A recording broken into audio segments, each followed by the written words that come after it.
안녕하세요. 뉴스 큐레이터 조영창입니다. 자유한국당 홍문종 의원이 드디어 18일 탈당 선언을 했습니다.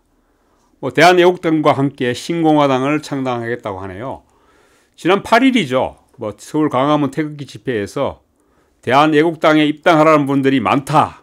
좀 있으면 한국당 당원 1천여 명이 함께 탈당할 거다 해서 여러분들과 함께 태극기를 흔들 거라 이렇게 얘기한 지 꼭 열흘 만에 탈당 선언을 했네요. 사실 홍문종 의원의 탈당은 예상됐던 거고요. 그런데 지금 홍 의원이 탈당의 변호로 내놓은 게 이겁니다. 탄핵은 거대한 정치 엄호와 촛불 쿠데타로 만들어진 거짓의 산에 날조된 정황들이 갈수록 기정사실화되고 있다. 그래서 한국당 차원에서 탄핵 백서를 만들어서 탄핵 기록의 왜곡을 막자 이렇게 황교안 대표에게 이야기했는데도 황 대표가 이야기를 들어주지 않았다. 그래서 탈당했다. 이렇게 얘기합니다. 그런데 사실 홍 의원은 대한애국당하고 같이 이 세력과 같이 태극기 세력이죠. 같이 신공화당을 창당한다고 합니다. 신공화당, 공화당은 박정희 전 대통령이 몸담았던 정당이죠. 그래서 아마 9월까지 창당 작업을 마무리하고 신공화당을 조원진 의원과 함께 세운다고 합니다. 그런데 홍 의원 같은 경우에는 교비 횡령 75억 원 횡령 사건으로 검찰 조사를 받고 있어요. 그래서 한국당이 남아있으면 어차피 다음권 정지 상태가 됩니다. 그러면 내년 총선 출마가 어려워지죠. 그러다 보니까 대한애국당을 나선 감이 있습니다. 40-50명 의원들이 연말까지 동반 탈당할 거다 이렇게 얘기하는데 본인의 희망사항인 것 같아요. 지금 과거 친박계 모임으로 분류된 초대선 의원 모임이죠. 통합과 전진 같은 경우에도 입장문을 내고 자유한국당을 탈당을 하겠다 예고한 홍문종 의원에게 큰 유감을 표명하며 최대를 촉구한다 이렇게 성명을 냈습니다. 친박계였던 김태흠 의원도 홍문종 선배께 드리는 고언 이런 어떤 성명을 내고 선배님의 탈당과 창당 선언은 보수파를 공멸시키는 거다. 문재인 좌파 독재 정권의 장기 집권을 돕는 촉매역할을 할 뿐이다. 이렇게까지 비판했습니다. 또 당을 떠나려면 혼자 조용히 나가지 추가 탈당을 언급하면서 자꾸 당을 흔드느냐 이런 대의명분도 가치도 없이 사지에 함께 가자 이렇게 이야기하는 건 정치 도의가 아니다. 이거 아주 거의 막말이네요. 이런 정도로까지 사실 비판을 했습니다. 아마 지금까지 지난 2월이죠. 한국당 내 친박계들을 등였고 당대표의 거의 무임승차하다시피 했던 황 대표의 리더십이 어쨌든 처음으로 도전받는 형국이네요. 그래서 지금 친박들뿐만 아니고 강성친박이죠. 이렇게 태극기 세력뿐만 아니고 황교안 대표 그동안 여러 정치적인 사안이라든가 현안에 대해서 모호한 입장을 많이 취했어요. 그래서 탈당한 홍문종 의원 같은 경우에도 황세모 이렇게까지 이야기를 했습니다. 그 외에도 극우 인사들 중에도 황 대표를 비판하는 세력이 있어요. 아마 헌법재판소 심판 당시에 박근혜 전 대통령 대리인단의 일원이 있죠. 김평우 변호사 같은 경우에는 황 대표가 총리로 있으면서 왜 탄핵을 못 막았느냐 이런 이야기를 합니다. 여러 가지 했던 중앙지검에서 최순실 국정농단의 공범이 박근혜 전 대통령이 하는 걸 왜 총리가 못 막았느냐 이렇게 얘기하면서 얘기합니다. 그렇지만은 또 다 다른 반론도 있습니다. 정호성 보좌관이죠. 박근혜 대통령 보좌관이었던 정호성 씨 같은 경우도 정호성 씨 변호인을 했던 차기현 변호사는 황교안 대표가 대통령 권한 내에 몇 개월 하려고 박근혜 대통령 탄핵에 찬동했겠느냐. 그리고 국회의원 3분의 2 그리고 헌법재판관들을 어떻게 황교안 대표가 설득해서 영향력을 행사해서 박근혜 대통령을 탄핵에 이르게 했겠느냐 이렇게 또 하면서 어불성설이다 이렇게 얘기하는 분도 있습니다. 하여튼 어쨌든 간에 지금 내년 총선이 재밌게 됐습니다.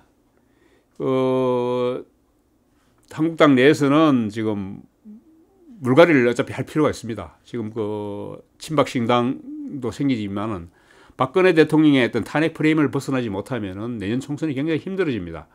그런 상황에서 친박들을 일정 부분 내쳐야 되는 부분이 있습니다.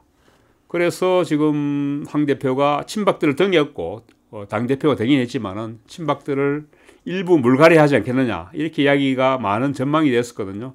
그래서 아마 지금 황 대표도 지난번 그 패스트트랙 정국화에서 장애 집회를 통해서 집토끼들을 좀 이렇게 많이 이제 확보했다 이런 차원에서 이제는 산토끼를 잡으러 간다. 이제 중도 보수죠. 산토끼를 잡으러 가겠다고 해서 뭐 밤이 깊어 먼 길을 나섰습니다. 뭐 이런 그 책자까지 준비하면서 지금 그 중도 보수들을 잡기 위한 어떤 스타트를 하려는 참에 홍문종 의원이라든가 친박들의 어떤 브레이크가 걸린 거죠. 그런데 하여튼 여러 가지로 어떤 그 황 대표는 지금 사실 딜레마에 빠져 있습니다. 친박들을 포용하면은 친박당 굴레를 쓴 채 이제 탄핵 민주당이 덫을 놓은 탄핵 프레임에 걸려서 지금 수도권 선거 힘들어지고, 그리고 또 친박들을 또 내치려고 하니까 되게 조직적으로 반발할 것 같고, 이렇게 해서 지금 하는데, 이 보수 내에서도 이렇게 보수가 갈리면 안 된다. 친박이나 뭐 지금 비박이나 또 다른 어떤 이런 쪽으로 보수가 갈리면은 민주당을 이길 수 없다. 이렇게 얘기하는 한 쪽이 있습니다. 뭐 가장 대표적인 사람이 조선일보 김대중 고문입니다. 이분도 뭐 보수파의 대표적인 논객이죠. 그래서 칼럼을 통해서 내년 총선에 지면 한국당 없다. 그리고 또 뭐 비박, 친박 뭐 반박으로 나눠 싸우면은 국민들은 가차없이 한국당을 버릴 거다.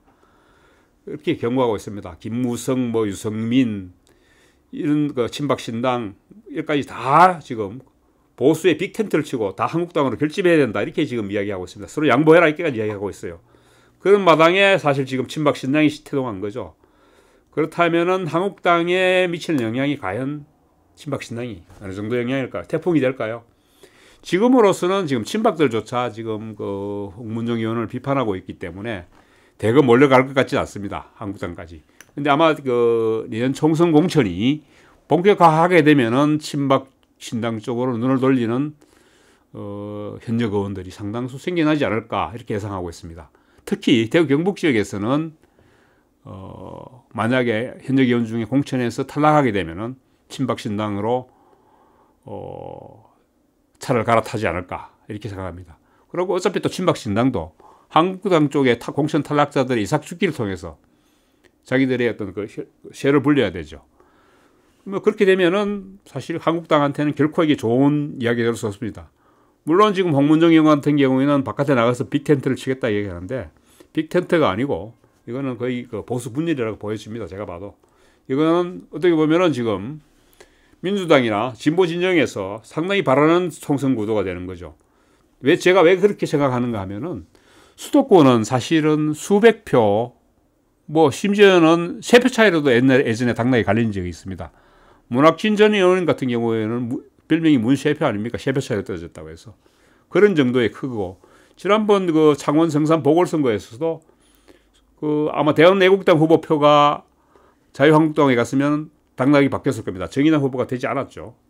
그럴 정도로 사실은 지금 영남 지역에서도 보수표가 갈려서 진보나 민주당 쪽이 이득을 보는 경우가 이미 창원 성산 보궐선거에서 드러났었어요. 특히 수도권 선거에서는 보수표가 갈리게 되면은 민주당이나 이런 쪽에서 지금 현 여권에 상당히 유리해지지 않을까 이렇게 생각합니다.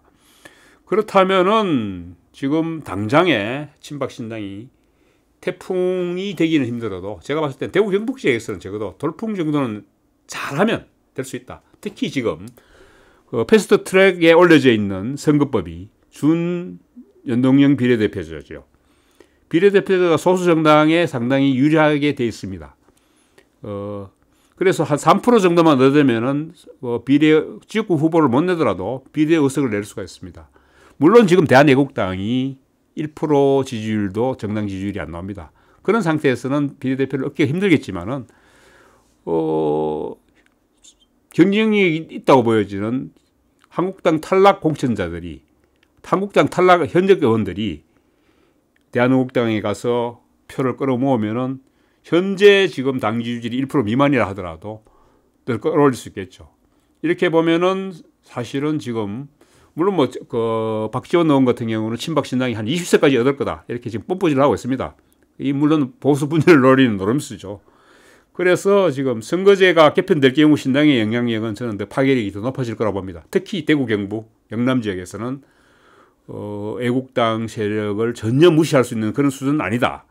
그렇게 봤을 때 지역의 물갈이 대상이었던 지역 현역 국회의원들, 특히 자유한국당 국회의원들은 일단은 구를 하나 더 팔 수가 있게 됐죠. 그러니까 이분들이 지금 상당수 그동안 당 지도부의 눈치를 보면 전전긍긍하다가 이 정 안 되면은 다른 데 갈 수 있다. 도피처가 하나 생겼다는 점에서 보험을 하나 드는 셈이 됐죠.